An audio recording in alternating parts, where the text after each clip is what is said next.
दिन पूजा अर्चना करता है, सुबह उठेगा, उठकर भगवान का नाम लेगा, भगवान का कीर्तन करेगा, पूजन करेगा। लेकिन उसकी जो अपनी आदत है, उस आदत से वो कभी बाज नहीं आता।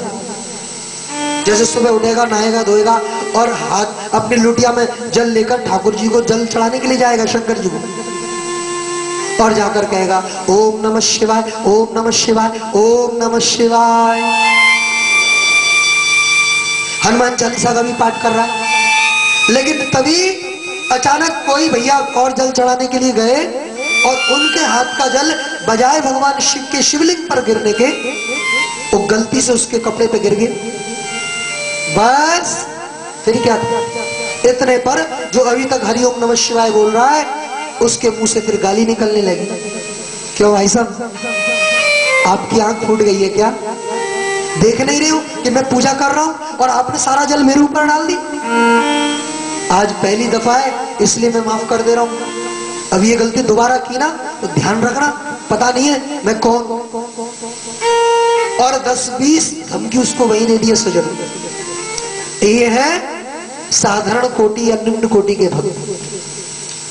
और दूसरे जिसको कहते हैं हम लोग मध्यम कोटि के भक्त, कौन? तो उसके बारे में पूज्य सुखदेव जी महाराज कह रहे हैं, ईश्वरे तत्थनेषु बालिशेषु दिशत्सु च प्रेम मैत्री कृपोपेक्षा या करोति समध्यमः। दूसरे जो है सज्जनों, ये कौन है?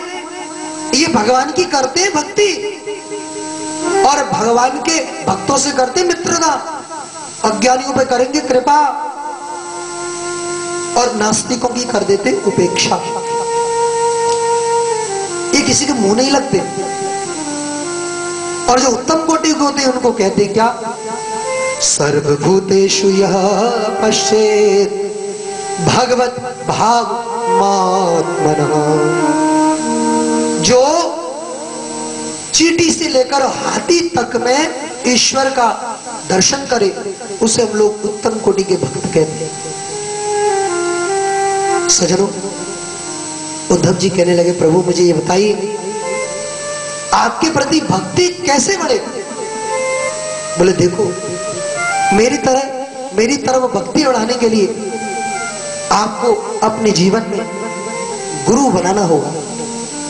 और जब तक संसार से आपको विरक्ति नहीं होगी, गुरु बनाने के बाद व्यक्ति के मन में वैराग्य उत्पन्न होता है, इसलिए गुरु बनाना चाहिए।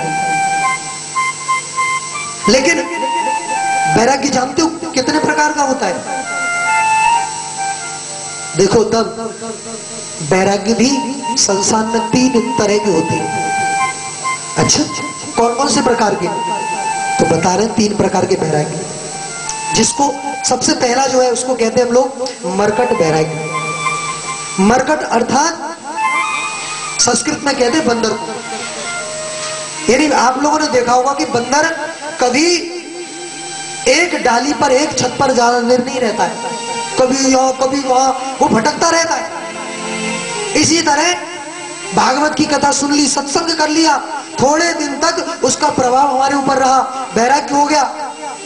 लेकिन थोड़ी देर बाद वैराग्य हमारे मन से निकल गया। जैसे कि भागवत की कथा सुनकर कोई बुजुर्ग थे, उनको वैराग्य उत्पन्न हो गया। कथा समाप्ति के बाद एक दिन घर में बूढ़े पति पत्नी में कुछ बात को लेकर कहासुनी हो गई, तो घर छोड़कर वृंदावन जाने की धमकी दे दी। अपनी पत्नी से कहा कि तुम आजकल मेरा ध्यान नहीं रखती हो। दूसरा वैराग्य जिसे हम लोग कहते हैं शमशान वैराग्य। शमशान वैराग्य उसे कहते हैं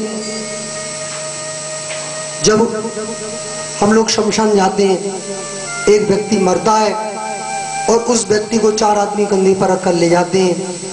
राम नाम सत्य है, गोपाल नाम सत्य है, सत्य बोलो सत्य है।